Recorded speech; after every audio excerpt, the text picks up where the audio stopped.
The two-time winner of the Dakar Rally, Toby Price, is out. We had Toby go down and hit the dirt. It's unfortunate that he's out. You know, it's something that we have to think about every time we put gear on every morning.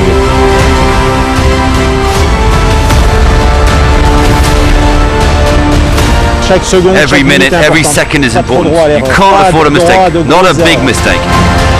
Here's Petter Hansel slowly closing in on a 14th crown.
Lost plenty of big names in the bikes in recent days, none more so than two-time winner Toby Price, who crashed out yesterday. Ross Branch also retired with mechanical issues, and their bikes were delivered back to the bivouac in the afternoon.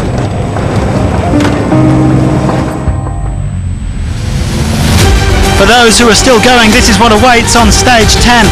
342 kilometres between Neom and Al Ula, with more tough navigation.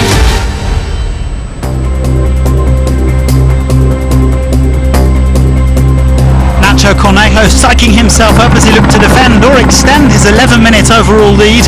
Adrian van Beveren is no longer in contention for the crown, but the Frenchman's happy to be staying out of trouble after a run of 3 consecutive withdrawals.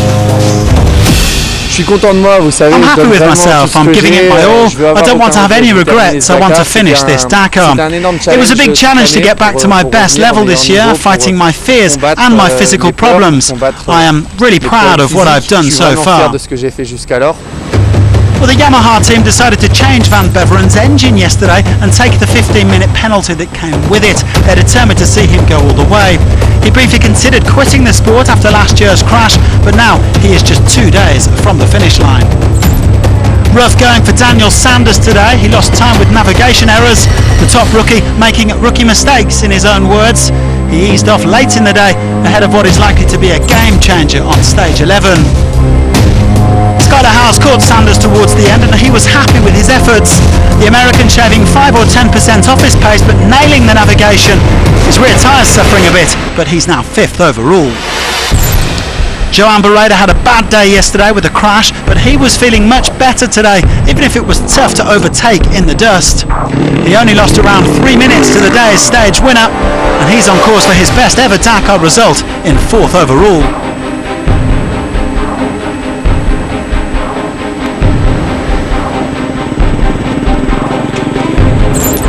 Sam Sunderland set off after the Honda trio of Benavides, Brebeck and Cornejo this morning, and therefore he had a chance to catch up some time. The KTM rider made quite a few navigation mistakes. He ended up circling around in a few different spots. The 2017 winner describing the roadbook at this Dakar as super difficult. In the end he shipped over 12 minutes, but he still remains 3rd overall. Now this was undoubtedly the performance of the Dakar so far from the defending champion Ricky Brebeck. The American was 17.5 minutes down this morning, but he produced a desert masterclass to roar right back into contention. He caught Benavides at 70 kilometres and opened until the finish line. After taking his 2nd stage win of the week, he is now just 51 seconds off top spot. Right now there's no real team orders. We all want to win. Winning is the best thing there is in life, and anything less than winning is unacceptable. So we're going as fast as we can out there and trying to read this paper and trying to dodge rocks and go between canyons and dodge camels. But yeah, we got 2 days left, and tomorrow's going to be a long day. So let's keep the focus. Well, it's Kevin Benavides who is back in the hot seat as the leader of the Dakar, even if it wasn't his best stage. The Argentine lost the tracks early on, and that allowed Brabec to tack back on. He then had to follow in the American's dust trail for a good while, but he kept calm, kept his focus, and only dropped 5 minutes. That means that he remains a whisker ahead of his teammate at the top.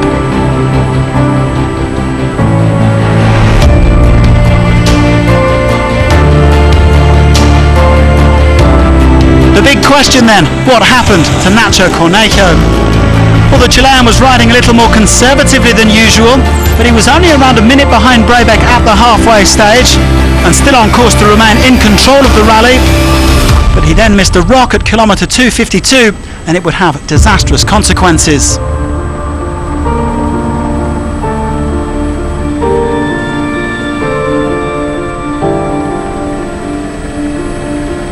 I had a big crash. I don't really know how. I was on a track in the canyons and I hit a rock. I'm not sure why I didn't see it. Maybe I wasn't fully focused. But anyway, I made a mistake, and in rally raid, mistakes can cost you.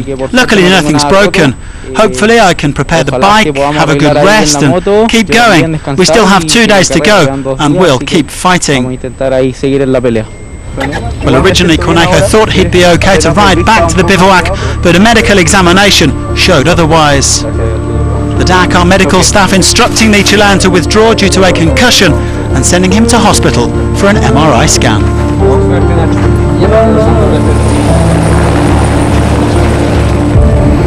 Really hard for Cornejo, but what do you know, another Honda 1-2-3, Brabec leading Bereda and Benavides, Matthias Walkner 5th for the KTM factory team. And after a day of twists and turns, there's been a huge shake-up overall. Benavides and Brabec separated by just 51 seconds. Sunderland is now over 10 minutes back. Manuel Anderhaar slightly increased his lead in the quads. He's now 21 minutes ahead of Alexandre Giroux after coming third today. The victory went to Pablo Capetti, his second stage win of this year's rally.